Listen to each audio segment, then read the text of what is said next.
ভাই 2 টাকা ভিক্ষে দেবেন? সত্যি সত্যি ভিক্ষে দেবেন ভাই? শার্ট কোনে ভাই?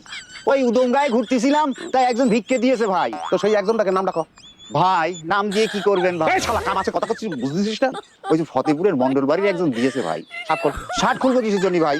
ও ভাই বুঝতে পারিছি, আপনার শার্ট আর আমার শার্ট তো সেম সেম হয়ে গেল ভাই। শার্টে সব কিছু সেই দেখ এই দেখ দেখিস দেখ। হ্যাঁ ভাই, দেখিস আমার দাম ভালো করে দেখ দেখ সেম সেম। পুরো শালা সেইমই তো সেই জানিস এই টেইলার্স আমি সবসময় শার্ট বানাই ওর এই কাপড় সব কাপড় আমি একসঙ্গে কিনে ফেলেছি যাতে এই কাপড় আর কেউ কিনতে না পারে 3000 টাকা দিচ্ছি শালা একটা শার্ট বানানোর জন্য এই শালা বেইমানি করেছে শর্ত ভঙ্গ করেছে শালা মান সম্মান নিয়ে লাড়াচাড়া করতেছে শালা পার পাবে তুই ভাবিছিস ওই মন্ডল বাড়ির নামে মামলা হবে ওই টেইলার্সের নামে মামলা হবে সবার নামে মামলা হবে তোর নামে শালা তোর নামে মামলা হবে তোর নামে মামলা শার্ট খোল তাড়াতাড়ি খোল এই খুলে দিচ্ছি মামলা ভাই।